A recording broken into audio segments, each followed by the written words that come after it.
మామ నిజంగా నాకు నేను అప్రిషియేట్ చేసుకునే విధానం నాకైతే వెరీ గుడ్ హైగా కనిపిస్తుంది. మీకు అట్లానే అనిపిస్తుందా?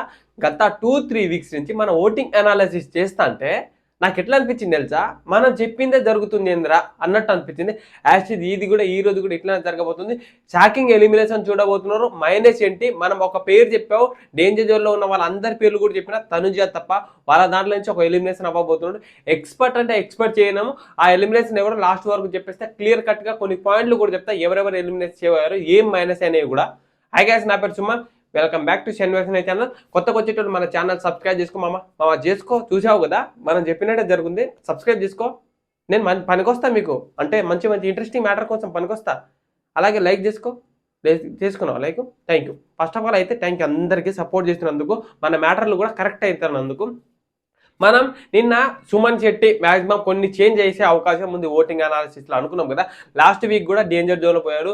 దివ్య నిఖితతో ఉన్నప్పుడు సుమన్ శెట్టి డేంజర్ జోన్ ఉన్నాడు. తనే ఎలిమినేషన్ అవుతాడని జనాలు ఊహలో అంటే ఆల్మోస్ట్ అందరూ అనుకుంటారని అనుకున్నాం కదా. యాక్చువల్లీ అలా ఏం లేదు. సుమన్ శెట్టి ప్రభంజనం అని కూడా చెప్పా. ఓటింగ్ అనాలిసిస్ లాస్ట్ చూసేటప్పుడు సుమన్ శెట్టి కూడా ప్రభంజనం.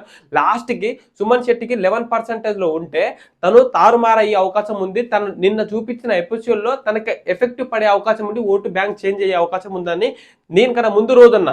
అదే సేమ్ యాక్చువల్లీ ఈ రోజు జరిగింది. సుమన్ శెట్టికి ఓట్లు భీభత్సంగా పడ్డాయి. ఆ టాస్క్లో అంటే కళ్యాణ్ డిమాండ్ పవన్తో ఆడిన టాస్క్, తనుజతో ఆడిన టాస్క్, అవన్నీ ఓట్లు గ్యాదర్ అయ్యి నిన్న పడ్డాయి. అంటే నిన్న పడితే ఈ రోజు ఓటింగ్ లిస్ట్లో గ్యాదర్ అయ్యి చూపిస్తుంది. బాటమ్ అసలు లిస్ట్లో ఉన్న సుమన్ శెట్టి బాటమ్ 2-3 ప్లేస్కి పోయి అంత పరిస్థితిగా ఓట్లు పడ్డాయి. సుమన్ శెట్టి నిజంగా చెప్తాం కదా, టాస్క్లు ఇరగ మరగాడారు. తనకు టాస్క్ ఆడకపోతేనే బీభత్సంగా ఓట్లు పడితే బీభత్సంగా వీడియోలు వైరల్ అవుతుంది. అలాంటి టాస్క్ అయితే ఎట్లుంటుంది? ఈ వీక్ సుమన్ శెట్టి ఎలిమినేషన్ అని చాలా అంటే చాలా వరకు అనుకున్నాను. సుమన్ శెట్టి కాదు, సుమన్ శెట్టి ఎలిమినేషన్ అయ్యే ఛాన్సెస్ లేదు. 100% అయితే సింగిల్ ఎలిమినేషన్ ఉంటుంది, డబల్ ఎలిమినేషన్ ఉండే అవకాశం ఉంది. సాటర్డే రోజు ఒక ఎలిమినేషన్ చూస్తారు మీరు. ఆ ఎలిమినేషన్ వచ్చేసి ఎవరు అనుకుంటున్నారు? సాటర్డేనో సండేనో ఈ ఇద్దరిలో అనుకుంటున్నారు. ఎవరు అనుకుంటున్నాం? రీతు. సుమన్ శెట్టి ఎలిమినేషన్ అవ్వదు. రీతు ఎలిమినేషన్ అవ్వడానికి కొన్ని కారణాలు చెప్పనా? మనం నిన్న దానికంటే ముందు ఒక 2 days బ్యాక్ ముందు అంటే డే 3నో డే 4 మనము ఓటింగ్ అనాలిసిస్ చేసాం. దాంట్లో ఫేక్ ఓట్లు అని పడతాయని చెప్పారు కదా. ఆ ఫేక్ ఓట్లు ఎవరికి? రీతు గారికి ఫేక్ ఓట్లు పడుతున్నాయి. రీతుకి లిటరల్గా చెప్తాను కదా, ఫేక్ ఓట్లు పడడం వల్ల బెనిఫిట్ ఏంటంటే, సరే హాట్‌స్టార్లో పడతాయి, మరి దేంట్లో కాల్స్ పర్పస్ మీద పడతాయా అంటే, కాల్స్ పర్పస్ మీద హాట్‌స్టార్ అంటే ఏదో ఒకటి మనం కన్వర్ట్ చేసుకుంటాం, లేకపోతే బిగ్ బాస్, లేకపోతే హ్యాకర్స్, లేకపోతే పిఆర్లో ఏదో విధంగా కన్వర్ట్ చేసి హాట్‌స్టార్ ఓట్లు అనేవి కనిపిస్తాయి. కానీ కాల్స్ ఓట్లోనే పడవు కదా. కాల్స్ అనేది మిస్డ్ కాల్ అని రావాలి కదా. ఆ మిస్డ్ కాల్ ఓట్లు పడితేనే కదా కొన్ని కాల్స్ ఓట్లు, మిస్డ్ కాల్ ఓట్లు, హాట్‌స్టార్ ఓట్లు కావాలి కదా. ఆ ఓట్లు అయితేనే గ్యాదర్ అయితేనే మొత్తం కౌంట్ అయ్యి ఓటింగ్ అనేది టాప్ పెరుగుతుంది. కానీ రీతు చౌదరికి మిస్డ్ కాల్ ఓట్లు లేవు, లిటరల్గా లేవు. అంటే లేవు, అంత బాటంలో ఉన్నాయి మిస్డ్ కాల్ ఓట్లు. సో ఆమె డేంజర్ అవ్వడానికి కారణం ఇదే. ఫేక్ ఓట్లు కూడా చెప్పింది ఇదే మెయిన్ రీజన్. అసలు సంజన గల్రానికి రీతుకు జరిగిన వీడియో, ఆ గొడవ చాలా వరకు నెగిటివ్గా అయింది. నెగిటివ్ అంటే నెగిటివ్, ఇంతకుముందే నెగిటివ్ ఉంది. వైల్డ్ కార్డ్ ఎంట్రీ రాకముందే ఎలిమినేషన్ అయ్యా అమ్మాయి అంటే రీతు గారు. ఆమె వచ్చేసి ఇప్పటి వరకు ఏదో ఒక లక్ ఫేవర్ చేసుకుంటా, ఏదో ఒక బాండింగ్ నడిపించుకుంటా డెమాన్ పవన్తో. ఆల్రెడీ డెమాన్ పవన్ ఆర్గ్యూ చేసుకున్నా ఏదో విధంగా ఉండడం, అది కొన్ని ఫేవరబుల్ జరిగినాయి రీతిగా. దానివల్ల ఇప్పటి వరకు వస్తుంది. ఫస్ట్ 2 weeksలోనే 2-3 వైల్డ్ కార్డ్ ఎంట్రీ రాకముందే ఎలిమినేషన్ అయ్యా కంటెస్టెంట్ రీతు వచ్చేసి. నెగిటివ్ కొన్ని పడ్డేదానికి నెగిటివ్గా చూపించినా కూడా అట్లనే జరిగినాయి. కానీ ఈ వీక్ మీరు ఎట్టి పరిస్థితుల్లో చూసినా రీతు మ్యాక్సిమం ఎలిమినేషన్ అయ్యే అవకాశం ఉంది.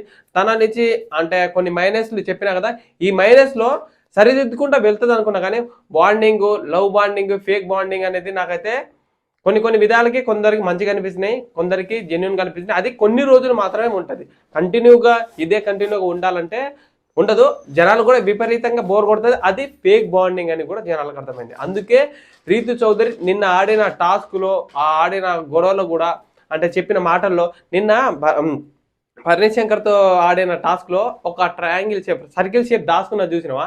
ఆ దాచుకున్న అది కూడా జనాలు ఏం చేశారంటే దాన్ని జూమ్ చేసి మరి కింద ఒక మీమ్స్ ఉంటుంది, బేసిక్ సెన్స్ లేదన్నట్టు ఆ వీడియోలో ఆ మీమ్స్ పెట్టి మరి కూడా వైరల్ చేసేసారు. అంటే ఆ టాస్క్ అట్లా పెట్టుకుని ఆడే విధానం ఉంటుంది, అది కూడా నెగిటివ్ అయింది. అందుకే రీతుకు చాలా వరకు నెగిటివ్ పాజిటివ్ అన్నట్టు లేకుండా మొత్తానికి నెగిటివ్ ఉన్నాయి. స్టార్టింగ్ నుంచి నెగిటివ్, కొంచెం మధ్యలో ఏదో పర్సనల్ విషయం మీద నెగిటివ్ అయింది. అండ్ మన డెమాన్ పవన్ లవ్ విషయం మీద నెగిటివ్ అయింది. సంజన గారికి నచ్చట్లే, ఆ దానిపైన మైనస్ అయింది. ఆ విధంగా అన్ని రూమర్స్ అయిపోయి ఈ వీక్ అయితే ఎఫెక్ట్ పడ్డది. ఇంతకు ముందే పడేది, కానీ బై మిస్టేక్ అదృష్టం బాగుంది అనుకుంటా. అందుకే ఈ వీక్ వరకు 13th వీక్ వరకు వచ్చింది. సో ఈ వీక్ వచ్చేసి మన రీతు చౌదరి 100% ఎలిమినేషన్ అయ్యే అవకాశం ఉంది. తర్వాత భరణి శంకర్ కి ఇక్కడ ఎలిమినేషన్ బాటమ్ 2 అంటే ఉంటదని అన్నాం, కానీ ఎక్స్పెక్ట్ చేయలే. భరణి శంకర్ కూడా మన కళ్యాణ్ తో జరిగిన గొడవకి కొన్ని ఫేవరబుల్ మనం అనుకున్నాం కదా, భరణి శంకర్ టాప్ 5 ఉండే కంటెస్టెంట్ బిగ్ బాస్ ఏదో విధంగా చేస్తారు అనుకున్నాం. లాస్ట్ వీక్ నుంచి కొన్ని సపోర్ట్లు పడ్డాయి, ఆ ఓట్లు బిగ్ బాస్ కూడా కొంచెం సపోర్ట్ చూపించారు కాబట్టి దానివల్ల ఫేవరబుల్ అయ్యి టాస్క్లు బాగా ఆడారు. దాంతో పాటు కొన్ని ఫన్ వేలో ఫన్నీ మీమ్స్ అనేది బయటికి వచ్చాయి. వీళ్ళు మీమ్స్ రావడం వల్ల టాస్క్ మారింది, ఆర్గ్యూ చేసే విధానం మారింది. నిన్న మన కళ్యాణ్తో జరిగిన గొడవ వల్ల కొంచెం బెనిఫిటే. అలా టాస్క్లో కూడా డెమాన్ పవన్తో ఆడి వీళ్ళతో ఆడి గెలిచిన అది కూడా ఫేవరబుల్ అయ్యి భరణి శంకర్ సేవ్ అయిపోయిండు. తను కూడా సేవ్ అయ్యే అవకాశమే, ఎలిమినేషన్ అయ్యే కంటెస్టెంట్ కాదు. తర్వాత వచ్చేసి డీమాన్ పవన్ పేరు కూడా చెప్పుకున్నాం డేంజర్ జోన్లో. ఆల్మోస్ట్ తనుజ తప్ప నేను ఒక క్లారిటీ ఏం చెప్పిందంటే, తనుజ మీద సంజన గల్రాని మీద బిగ్ బాస్ ఒక ప్లాన్ వేశారన్నా కదా, అది వర్కౌట్ అవుతుంది అనుకున్నా కానీ అది వచ్చేసి క్లారిటీ వర్కౌట్ కాలే. తనుజ తప్ప మిగతా అందరూ డేంజర్ జోన్లో ఉన్నారు. మన సంజన గల్రాని అండ్ డీమాన్ పవన్, భరణి శంకర్, సుమన్ శెట్టి, రీతు, వీళ్ళ 5గురు డేంజర్ జోన్లో ఉన్నారు అన్న నేను ఆల్రెడీ క్లియర్ కట్గా చెప్పిన. సో అదే జరిగింది. డబల్ ఎలిమినేషన్ ఎందుకు ఉండదంటే, ఉన్న 6 కంటెస్టెంట్లో డబల్ ఎలిమినేషన్ చేస్తే మెయిన్ కంటెస్టెంట్ పోయే అవకాశం ఉంది. సో అందుకే లాస్ట్ అంటే next week 14th week double elimination పెట్టే అవకాశం ఉంది. మేబీ ఉండొచ్చు, ఉంటుంది కూడా. సో ఈ వీక్ అనేది డబల్ ఎలిమినేషన్ ఉండదు, ఇలా ఓవరాల్గా జరుగుతుంది. భరణి శంకర్ కొన్ని టాస్క్లో కనిపించాడు. ఆ టాస్క్లో కనిపించడం వల్ల తనకు ఫేవరబుల్ జరిగాయి. ఫ్యామిలీ ఆడియన్స్ అని చెప్పా కదా, ఫ్యామిలీ ఆడియన్స్ సీరియల్ యాక్టర్కి కొందరికి భరణి శంకర్ ఫ్యామిలీ అనేది నచ్చింది. ఫ్యామిలీ బాండింగ్ తనుజ విషయంలో కూడా ఆ పర్పస్ మీద వచ్చేసి భరణి శంకర్కి ఓట్లు పడ్డాయి, తను బెనిఫిట్ అయిపోయింది. సంజన గల్రానికి ఈ వీక్ మొత్తం పాజిటివ్ నెగిటివ్ ఏదో విధంగా బయటకు కనిపిస్తూనే ఉంది. సంజన గల్రాని ఓటు గ్యాదర్ చేస్తూనే ఉన్నారు. ఫస్ట్ 1 వీక్లో అంటే మండే రోజు ఎట్లా ఓట్లు పడ్డాయో అదే విధంగా యథావిధి కంటిన్యూ అవుతూనే ఉన్నది. ఏదో విధంగా ఎంటర్టైన్మెంట్ చేయడానికి ఏదైనా సంజన గారు వచ్చేసి వాళ్ళ మధ్యలో వెళ్ళిపోతుంది, ఏదో ఒక డిస్కషన్ చేస్తుంది, ఓదాడుతుంది, గేమ్ ఆడుతుంది. మన ఈరోజు సాటర్డే రోజు సంజన గల్రాని కొన్ని క్లిప్లు చూపిస్తారు. ఏంటంటే ఆ క్లిప్ ఇమానియల్తో ఆడిన ఫౌల్ గేమ్లో అవి కనుక చూపిస్తే ఇంకా సంజన గారికి నెక్స్ట్ వీక్ ఇంకా ఫేవరబుల్గా ఓట్లు పడే అవకాశం ఉంది. లిటరలీగా చేంజ్ అవుతుంది, పక్కా చూపిస్తారు అనుకుంటున్నా నాగార్జున సార్. ఒకవేళ మన వీడియో కనుక చూస్తే చూపిస్తారులే బిగ్ బాస్ టీమ్. అలా అయితే సంజన గల్రాని సేవ్ అయిపోతుంది. డెమాన్ పవన్ ఆడిన టాస్క్లో తను ఏ టాస్క్ అంటే ఫిజికల్ టాస్క్లో గట్టిగా ఆడాడు కాబట్టి తన టాస్క్కి ఇంకొకటి ఏంటంటే కళ్యాణ్కి సంబంధించిన ఓట్లు కూడా డెమాన్ పవన్ కొన్ని పడ్డాయి, దానికి సంబంధించి పడ్డాయి కాబట్టి తనకు ఈ వీక్ ఎలిమినేషన్ అయ్యే అవకాశం లేదు. మెయిన్ ఎక్స్పెషల్లీ మన ఎలిమినేషన్ అయ్యేది ఎవరంటే రీతు 100% గుర్తుపెట్టుకోండి.